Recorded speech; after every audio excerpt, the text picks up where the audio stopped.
कृषि सुधारों से जुड़े 3 विधेयकों को लेकर के इस समय देश प्रदेश के हर क्षेत्र में घमासान मचा हुआ है, जो कि प्रधानमंत्री नरेंद्र मोदी जी ने क्या थे संसद में 3 विधेयक बिल पारित करती, जो कि अब रामनाथ कोविंद जो भारतीय राष्ट्रपति हैं उन्होंने भी इस पर मोहर लगा दी है। प्रधानमंत्री नरेंद्र मोदी जी बता रहे हैं कि ये जो हमने 3 बिल कृषि से जुड़े पारित किए हैं ये किसानों के हित में है, किसान अपनी मर्जी का मालिक है। मैं अनुराग चंद्रा के साथ आप देख रहे हैं सामाजिक सत्ता न्यूज़। ये किसानों के हित में है या कितना अहित में है, हम इस पर जानेंगे एक आवाज़ एक मिशन के संयोजक राकेश तिवारी जी से कि वो इस पर क्या अपनी राय देते हैं। आइए चलते राकेश तिवारी जी से जानते हैं। बहुत बहुत स्वागत है सर हमारे सामाजिक सत्ता न्यूज़ चैनल पे। आपका भी स्वागत है, आपके जितने दर्शक भाई हैं सर। ये जो 3 कृषि बिल पारित हुए हैं संसद में, हमारे देश के प्रधानमंत्री का कहना है कि अब किसान कहते हैं अपनी मर्जी का मालिक होगा और जो इतने समय से बिचौलियों के बंधनों में बंधा हुआ था अब उससे मुक्त हो जाएगा। इसको आप किस नज़रिए से देखते हैं और ये किसानों के कितने हित में है, इस पर आप थोड़ा बताएं। मैं आपके चैनल के माध्यम से बताना चाहता हूं, और प्रधानमंत्री जी के बयानों पे मुझे हंसी आती है जी कि वो एक लोकतांत्रिक देश के, इतने बड़े देश के प्रधानमंत्री होते हुए इतनी छोटी छोटी बातें कर रहे हैं। अगर किसानों को कष्ट न होता तो धरना प्रदर्शन क्यों करते, सड़क पे क्यों आते। और जो कह रहे हैं कि बीच में बिचौलिया, तो बिचौलिया तो अब उन्होंने पैदा कर दिया। जमीन हमारी है, खेत हमारा है, हम उसके मालिक नहीं हैं।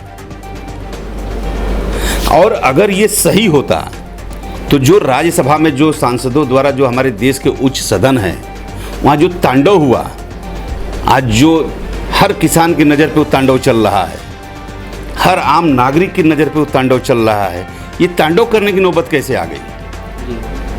अगर ये सही बिल होता तो न किसान सड़क पे आते, न राज्यसभा के सांसद की गरिमा को तहस नहस किए, भंग किए। भाई राज्यसभा की गरिमा क्या होती है, माइक तोड़ा जा रहा, सभापति के माइक तोड़े जा रहे हैं। ये बहुत ही बड़ी शर्म की बात है। विरोध भी, अगर जो हमारे विपक्षी नेता हैं मैं उन पे भी सवाल उठाता हूँ, उनको विरोध करना था तो विरोध के तमाम तरीके होते हैं, आप सदन का बाइकाट कर देते। लेकिन जो प्रधानमंत्री जी कह रहे हैं कि ये किसानों के हक में है, किसानों के पक्ष में, हम तो नहीं मानते हैं। अगर हक में होता तो जेड श्रेणी की सुरक्षा लगा करके बिल पास कराया जा रहा है, तो फिर अगर जेड श्रेणी की सुरक्षा से बिल पास हो रहा तो राज्यसभा के सांसदों का क्या मतलब रही है, ये हमको प्रधानमंत्री जी बता दें। इस पे बताया ये जा रहा है कि जो पहले से एमएसपी चल रहा गया था, न्यूनतम समर्थन मूल्य जो है, इस पे भी किसान कह रहा है कि इससे ख़त्म हो जाएगा, इससे मतलब कि मंडी भी ख़त्म हो जाएगी। लेकिन सरकार जो है इस पे लिखित पे नहीं दे रही है कि एमएसपी, लेकिन उनका कहना ये है कि एमएसपी जैसे चलती आ रही है उससे एमएसपी से लेना देना कुछ नहीं है। आप एक बात हमको ये बताइए कि इतना बड़ा बिल, 3 बिल है, एमएसपी, आखिर सरकार क्या हर काम बर्बली करती है? लिखित तो देना चाहिए ना, जैसा आप बता रहे हैं। तो लिखित क्यों नहीं सरकार दे रही? इसलिए नहीं दे रही है कि सरकार के अंदर कहीं न कहीं दाल में काला है। अगर दाल में काला ना होता तो लिखित देते, लिखित दे नहीं रहे, कुछ बोल नहीं रहे हैं। रात में 8 बजे आएंगे, मन की बात करेंगे, एक बैग किसी भी मुद्दे पर निर्णय ले लेंगे, ये सब सही नहीं है। और अभी तक जो कालाबाजारी नहीं थी, अब वो भी कालाबाजारी होना शुरू हो जाएगी। आप देखिएगा आने वाले दिन में तमाम हमारे किसान हैं जो उत्तर प्रदेश के, वो आत्महत्या करेंगे, आत्मदाह करेंगे, जिसके पूर्ण रूप से जिम्मेदारी हमारे भारत सरकार की होगी। आपने देखा है जब से ये बिल पारित हुआ है तो इस पे किसान सड़कों पे आ गया है अपनी मांगों को लेकर के, इस बिल को विरोध को लेकर के कि सरकार किसी तरह इसको वापस ले।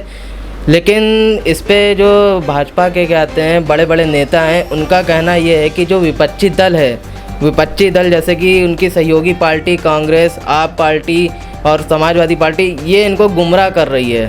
सर ये किसानों को उनके मतलब कि स्वतंत्र नहीं होना चाहती है, अपने मर्जी का मालिक नहीं होना चाहती है। तो किसान तो मेहनत करता है सर, कहते हैं वो क्या किसी की बातों में गुमराह हो जाएगा सर? भाई एक किसान हो, एक परिवार हो तो उसको तो गुमराह किया जा सकता है, लेकिन पूरे उत्तर प्रदेश के नहीं पूरे देश के किसान को कैसे गुमराह किया जा सकता है?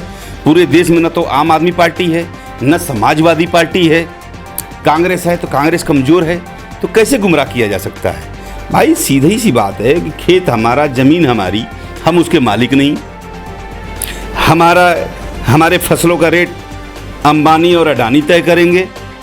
किसान मेहनत करता है, मजदूरी करता है, किसान उसको अपने मन मुताबिक रेट में बेच नहीं सकता है, तो हम कैसे माने कि किसानों को गुमराह कर देगा? यहाँ तक कि सरकार कुछ देना तो चाहती नहीं, जो हमारे बाप दादाओं पुरखों के बनाए हुए जो पहले की संपत्तियाँ उसको सरकार बेचने का काम कर रही है। नहरों में पानी नहीं आता है, सूखी नहरें पड़ी है, उस पर बिल पास कर देती है ठेकेदारों का। पानी देते नहीं हो, खाद देते नहीं हो, अब फिर भी कहते हो कि किसानों की ज़मीन हड़पने के काम तुम कर रहे हो। तो इसका जो किसान विरोध कर रहा है वो जायज़ है। अब मेरा जो एक आवाज़ एक मिशन है, मैं आज आपके माध्यम से घोषणा करता हूँ, मैं किसानों के साथ हर कदम पे उनके साथ हूँ, चाहे इसके लिए हमें भी कितना बड़ा आंदोलन करना पड़े, मैं उनके साथ हूँ।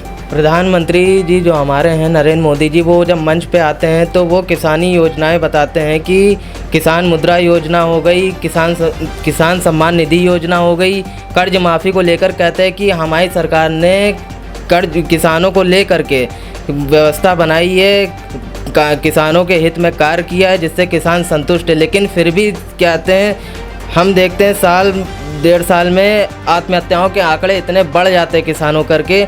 तो आप कैसे मतलब कि इसको देखते हैं कि प्रधानमंत्री जी जो हमारे हैं देश के, वो कहते हैं कि हमने इतनी योजनाएं ला दी, तो इस पे कितनी सहमति है? कहते देख हमारे जो प्रधानमंत्री जी हैं, इनकी लगभग हर बात हमें जुमलेबाजी दिखती है। अगर ये किसानों के कर्ज माफ़ किए होते तो आज किसान आत्महत्या क्यों करता? कितने किसानों का इन्होंने कर्ज माफ़ किया? उत्तर प्रदेश में जब योगी जी की सरकार बनी तो इन्होंने भी ये घोषणा किया कि किसानों का कर्ज माफ़ होगा, उसी नाम पे ये आए थे, विकास के नाम पे आए थे। कितने किसानों का इन्होंने कर्ज माफ़ किया? इन लोगों के पास जुमलेबाजी के अलावा कोई काम नहीं है। अभी देखिए पिछली बार बिहार में चुनाव हुआ, मोदी जी वहाँ गए, ड्रामा कर रहे हैं कि कितने हज़ार करोड़ दे दूँ, 10 लाख करोड़ दे दूँ कि 5 लाख करोड़ दे दूँ, अपना खूब ताली बजवाए, थाली बजवाए। 125 लाख करोड़ रुपया उन्होंने वहाँ पे दिया बिहार में, जो पैसा आज तक नहीं पहुँचा। आज बिहार में भारतीय जनता पार्टी के विधायकों, सांसदों और नेताओं की क्या पोजीशन है कि जनता दौड़ा दौड़ा के मार रही। क्यों? कि लोग झूठे हैं, झूठे वादे करते हैं, जनता को गुमराह करने की बात करते हैं। और ये दो ही औद्योगिक परिवारों के हाथ बिके हैं, एक अडानी और एक अंबानी। जो वो परिवार कहेगा वही ये करेंगे। सर, इस समय एक समस्या और चल रही है कि इस समय सड़क पे हर व्यक्ति है, चाहे हमारे नौजवान हो, जो युवक हैं अपने रोज़गार को लेकर के, शिक्षार्थी हो अपने वेतन को लेकर के, किसान हमारे कहते हैं सड़कों पर उतरा हुआ है। लेकिन जब वो अपनी मांगों को लेकर प्रदर्शन करता है सर, तो वो ज्ञापन देने मुख्यमंत्री आवास जाता है, लेकिन उनसे मुलाकात ना हो करके सरकार और पुलिस प्रशासन बहुत बुरा उनके साथ बर्ताव कर रही है, उनके ऊपर बातचीत ना करके लाठियों का सामना करना पड़ रहा है। तो क्या अपनी बात रखने का हक नहीं है किसी को? ये हमारा देश लोकतांत्रिक देश है, हर व्यक्ति स्वतंत्र है। लेकिन जब से ये सरकारें आई हैं केंद्र की और प्रदेश की, यहाँ हमारे उत्तर प्रदेश के जो 23 करोड़ की जनता है, इनकी स्वतंत्रता छीन गई है। आप अपनी बात को नहीं कह सकते हैं, आप अपनी किसी मांग को नहीं रख सकते हैं सरकार के सामने। आप किसी मांग को लेकर के जाते हैं सरकार के पास, आपको पुलिस, जो सरकार की तानाशाह पुलिस है, वो आपको अरेस्ट कर लेती है, आपके ऊपर लाठियां भाजती हैं, आपको जेल भेजती है। लेकिन मैं सरकार से ये ज़रूर कहूँगा कि जो जनता आपको कुर्सी पर बैठाना जानती है, वही जनता उतारना भी जानती है। 2022 दूर नहीं है। रही बात शिक्षा की, तो सरकार के आदेशानुसार उत्तर प्रदेश के तमाम अभिभावक सरकार के आदेशों का पालन करते हुए, गाइडलाइन का पालन करते हुए, जो कोविड-19 महामारी चल रही है, सब लोगों ने अपने रोजी रोजगार को बंद किया।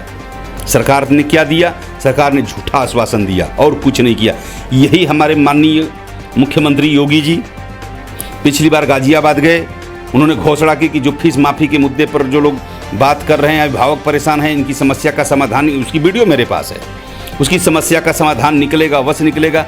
आज योगी जी अपनी ही बात, अपनी ही घोषणा भूल गए हैं। फिर जनता की क्या सेवा करेंगे, जनता की क्या समस्याएं दूर करेंगे? हमें तो नहीं लगता कि इस सरकार से हमें किसी प्रकार की कोई उम्मीद है। सर ये पहले से भी हमारे देश में रोज़गार को लेकर के समस्याएं चल रही थी, लेकिन जब से ये कोरोना महामारी आई है, जो पहले से रोज़गार पे थे वो भी क्या थे, बेरोज़गार हो गए सर। और जिससे को देखते हुए सुसाइड केस बहुत ज़्यादा बढ़ गए। जो हमारे युवा के, उन्होंने कितनी सुसाइडें कर ली। गांव क्षेत्र में चले जाएं, गोंडा उंडर साइड, उधर ज़्यादा केसेस बढ़ गए सुसाइड के। तो सरकार ने कहा था कि हम इस पर नियंत्रण करेंगे। इसी को लेकर के कहते काफ़ी उन्होंने वादे भी किए कि ऐसा कुछ भी नहीं होगा। देखिए, आपको एक बात बता दें, सरकार तमाम घोषणाएं करती हैं, तो सरकार घोषणाएं तो कर देती है, अच्छी बात है। योगी जी बहुत अच्छे व्यक्तित्व के धनी आदमी हैं। मोदी जी ने जैसे कि कहा था मंच पे कहा था कि प्रतिवर्ष 2 करोड़। सुन लीजिए, मोदी जी आए रोजगार के नाम पे, योगी जी भी आए विकास के नाम पे, रोजगार के नाम पे, किसानों के नाम पे, तमाम ये लोग योजनाएं लाते हैं, जनता को गुमराह करते हैं। मैं मोदी जी से पूछना चाहता हूं आपके सवाल पर कि जो बेरोजगारी के नाम पे इन्होंने ये कहे थे कि हम 2 लाख रोजगार हर साल देंगे, जब ये हमारे जहाँ पे रोजगार होता है वही चीज़ बेच देंगे। BSNL इन्होंने बेच दिया, एयरपोर्ट बेच दिया, रेलवे स्टेशन बेच दिया, BSNL बेच दिया, अब शिक्षा को भी प्राइवेट करने जा रहे हैं। हॉस्पिटल जो कांग्रेस की दी हुई है, जिसमें बड़े बड़े नेता लोग जब बीमार होते हैं जाके इलाज कराते हैं दिल्ली में, जब हर चीज़ ये बेची दे रहे तो रोजगार कहाँ से देंगे ये? हम रिलायंस से पूछना चाहते हैं, जिनके हाथों ये सब कुछ बेच रहे हैं। हम अडानी से भी पूछना चाहते हैं, इन्होंने हमारे देश के कितने बेरोजगारों को रोजगार दिया है। उत्तर प्रदेश में आ जाइए तो उत्तर प्रदेश में हम कह रहे हैं कि आप 50 साल की नौकरी आपने कर दिया। तो 50 साल की नौकरी आपने किसको किया? जो निचले कर्मचारी हैं। यही 50 साल की नौकरी आप IAS PCS पे भी लागू करिए, नेताओं पर भी लागू करिए। हमारे मोदी जी तो 70 साल के हैं, उनको भी हटा दीजिए। तमाम मंत्री, सांसद, विधायक हैं जो 70 साल के हैं। अमित शाह भी हैं उसमें, नड्डा जी भी हैं जो 50 साल के ऊपर हैं, जो राष्ट्रीय अध्यक्ष हैं इनके। स्वतंत्र देव सिंह हैं यहाँ प्रदेश अध्यक्ष, ये भी 50 साल के ऊपर हैं। गोपाल जी टंडन मंत्री हैं, ये भी 50 साल के ऊपर। इन लोगों को हटाइए, इनकी स्क्रीन करिए कि अपने क्षेत्र में कितना काम किए हैं। हमें तो लगता है कि मैं लखनऊ में रहता हूँ, सरोजनी नगर हमारा विधानसभा क्षेत्र है। हमारे क्षेत्र की विधायिका अगर सिंपल ढंग से बिना प्रोटोकॉल के अगर सड़क पे आ जाए तो उनको कोई नहीं पहचानेगा कि हमारी विधायिका है, इसलिए कोई जनता के बीच में जाती ही नहीं है। और ऐसी सरकार से हम उम्मीद करके हमारे क्षेत्र का विकास होगा, हमारे नौजवान को रोजगार मिलेगा, ये इम्पॉसिबल है। ऐसा कहीं कुछ नहीं है। ये लोग केवल जुमलेबाजी की सरकार चला रहे हैं और जुमलेबाजी से फिर पुनः दोबारा। अब आजकल जाइए, जितने भाजपा कार्यकर्ता कहते हैं कि मोदी जी ने ये कर दिया, 370 हटा दिया, 3 तलाक हटा दिया, राम मंदिर बनवा दिया, तो मोदी जी ये भी तो कर सकते हैं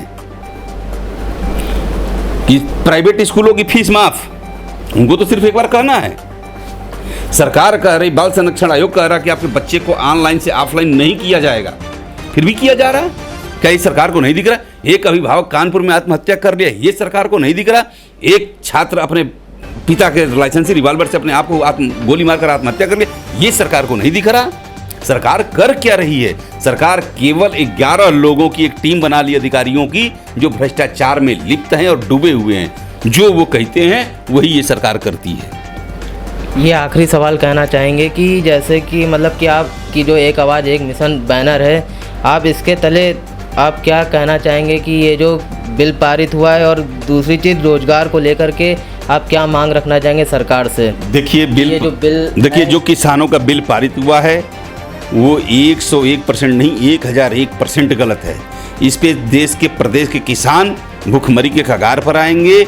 उनकी जो किसान का जो जीवन है वो ख़त्म हो जाएगा, उनकी जो फसलें हैं वो ख़त्म हो जाएगी, इसलिए कि इसका निजीकरण हो रहा है। दूसरी चीज़ जो आपने पूछा रोजगार को लेकर के, तो एक आपके चैनल के माध्यम से एक अहम सवाल, एक अहम मुद्दा मैं उठाना चाह रहा हूँ कि जैसे हमारी मेन मुख्य मुद्दा है नो स्कूल नो फीस, जब तक स्कूल नहीं तब तक फीस नहीं। अब इसमें एक मुद्दा ये जुड़ रहा है कि जब तक वैक्सीन नहीं तब तक स्कूल नहीं।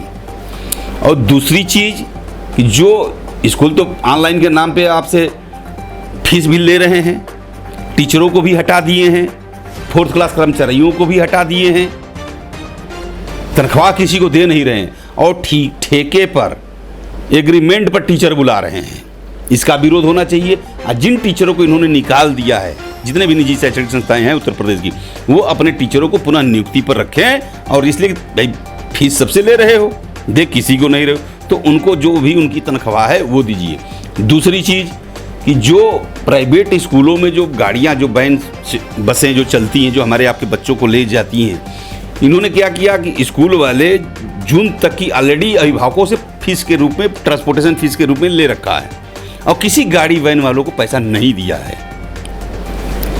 एक बार मैंने आवाज़ उठाया तो एक स्कूल, यहाँ का बड़ा स्कूल है, जिन्होंने अपने वैन्स वाले को, ड्राइवर कंडक्टर जो भी हैं, उनको ठेकेदारों को 1 महीने की जो पेमेंट है वो रिलीज कर दी।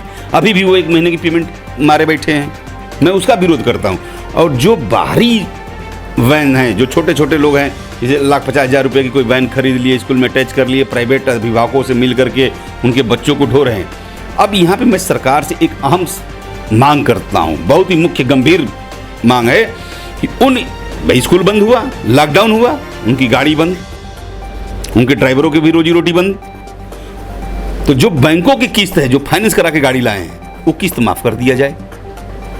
गाड़ी चलने दो, गाड़ी कमर्शियल में वो गाड़ी कहीं सवारी भी नहीं ढो सकती है, इसलिए कि उस पर वो स्कूल वैन के ही नाम पे रजिस्टर्ड है।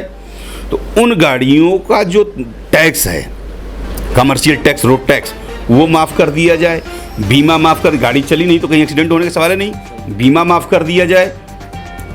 और जो फिटनेस है, अब गाड़ी चली नहीं तो फिटनेस तो फिट तो वही है।